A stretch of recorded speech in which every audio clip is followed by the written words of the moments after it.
మార్కాపురం పట్టణంలో ఛత్రపతి శివాజీ మహారాజ్ 396వ జయంతి సందర్భంగా అంగరంగ వైభవంగా శోభయాత్ర నిర్వహించారు. హిందూ సంఘాల ఆధ్వర్యంలో జరిగిన ఈ కార్యక్రమం పట్టణమంతా భక్తి, దేశభక్తి, ధర్మోద్ధరణ భావాలతో కలకలలాడింది. పూల సుబ్బయ్య కాలనీలోని రామాలయం వద్ద పూజా కార్యక్రమాలతో శోభయాత్ర ప్రారంభమైంది. శివాజీ మహారాజ్ చిత్రపటానికి పూలమాలలు వేసి హారతులు ఇచ్చే నినాదాలతో కార్యక్రమాన్ని ప్రారంభించారు. అనంతరం శోభయాత్ర 7 హిల్స్ రాధాకృష్ణ థియేటర్, బంగారమ్మ గుడి, 4 మార్గాల కూడలిగుండా ఖమ్మం రోడ్లోని బ్రహ్మం గారి గుడి వరకు ఘనంగా సాగింది. మార్గమంతా కాషాయ పతాకాలు రెపరెపలాడుతూ శివాజీ మహారాజ్ చిత్రాలతో అలంకరించిన వాహనాలు ముందుగుండా యువత ఉత్సాహంగా నినాదాలు చేశారు. జై భవానీ, జై జై భవానీ, శివరాజ్ మహారాజ్ కి జై అంటూ పట్నం మారుమ్రోగింది.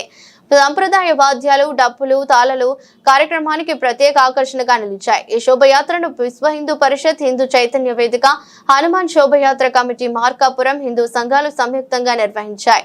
వివిధ కాలనీల నుంచి పెద్ద ఎత్తున యువత, మహిళలు, వృద్ధులు పాల్గొన్నారు. పలు ప్రాంతాల్లో భక్తులు శోభయాత్రకు పూలతో, హారతులతో స్వాగతం పలికారు. అనంతరం నిర్వాహకులు మాట్లాడుతూ ఛత్రపతి శివాజీ మహారాజ్ చిన్ననాటి నుంచే ధైర్య సాహసాలతో హిందూ ధర్మ పరిరక్షణతో ఎదిగి మా సామ్రాజ్యాన్ని స్థాపించిన మహానీయుడని కొనియాడారు.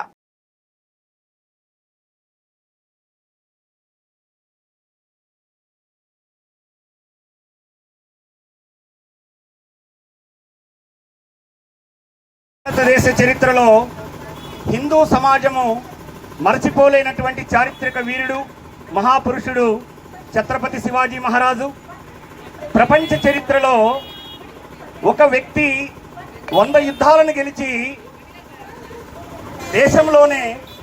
దేశ చరిత్రలోనే తన యొక్క పేరుని సువర్ణాక్షరాలతో లింపదగినటువంటి గొప్ప మహారాజు ఛత్రపతి శివాజీ మహారాజు. ఆయన బ్రతికింది కేవలం 50 సంవత్సరాల వయస్సే అయినప్పటికీ కూడాను దేశ చరిత్ర మీద, ప్రపంచ చరిత్ర మీద తన యొక్క పేరును లిఖించుకున్నారు.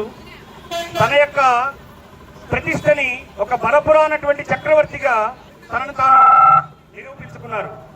హిందూ సమాజానికి ఒకే ఒక చక్రవర్తి తోడు, ఒకే ఒక చక్రవర్తి బాసటగా నిలబడి హిందువులందరూ కూడాను గర్వంగా చెప్పుకునేటువంటి విధంగా తన యొక్క జీవితాన్ని లిఖించుకున్నటువంటి ఒక గొప్ప మహావీరుడు, భారతమాత యొక్క ముద్దుబిడ్డ ఛత్రపతి శివాజీ మహారాజ్.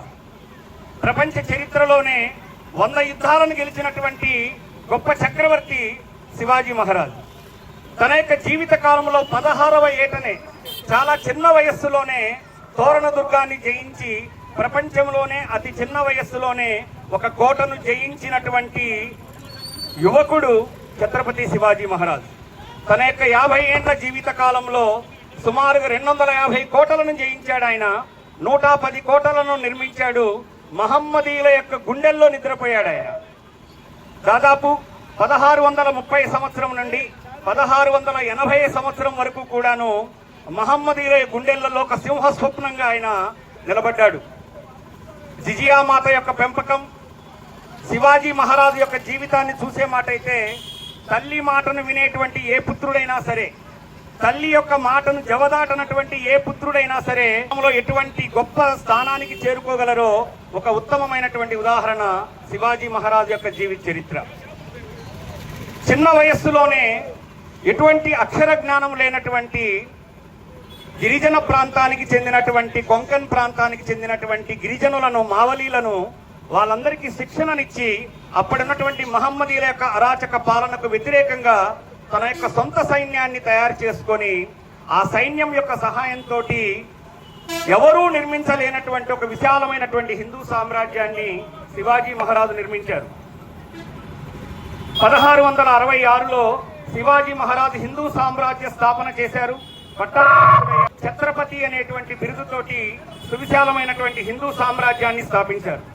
శివాజీ మహారాజు సామ్రాజ్యాన్ని స్థాపించిన తర్వాతనే దేశంలో ఉన్నటువంటి వివిధ ప్రాంతాల వాళ్ళు ఆయన్ను ఆదర్శంగా తీసుకొని పంజాబ్లో సిక్కులైతేనేమి, రాజస్థాన్లో రాజపుత్రులైతేనేమి, బెంగాల్లో బుందేల్ఖండ్కి సంబంధించినటువంటి వాళ్ళైతేనేమి, దేశంలో ఉన్నటువంటి వివిధ ప్రాంతాలన్నిట్లలో ఉన్నటువంటి భారత వీరులందరూ కూడాను మహమ్మదీయుల పరిపాలనకు వ్యతిరేకంగా తమ యొక్క పోరాటాన్ని సల్పారు.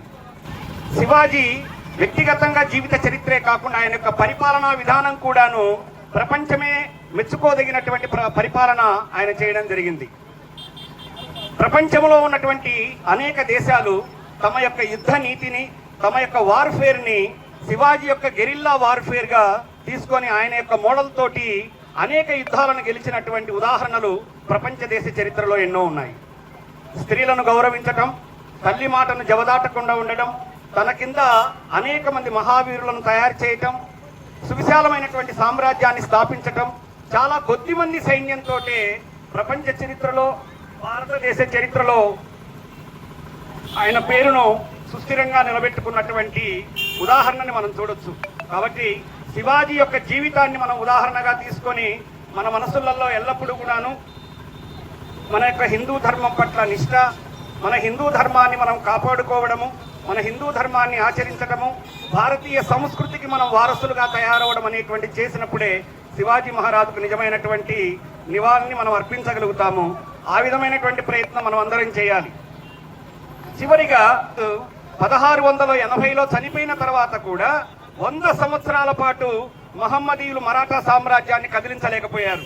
కారణం ఏంటంటే శివాజీ మరణించినప్పటికీ కూడాను శివాజీ చేతుల్లో తయారైనటువంటి వీరులు ఎవరైతే ఉన్నారో, పీష్వాలు ఎవరైతే ఉన్నారో 100 సంవత్సరాల పాటు మరాఠా సామ్రాజ్యాన్ని కాపాడగలిగారు. అది శివాజీ యొక్క గొప్పతనం. ఆ శివాజీ మహారాజుని మన యొక్క జీవితంలో ఉదాహరణగా తీసుకొని మనం అందరం ముందుకు వెళ్దాం. ఛత్రపతి శివాజీ మహారాజుకి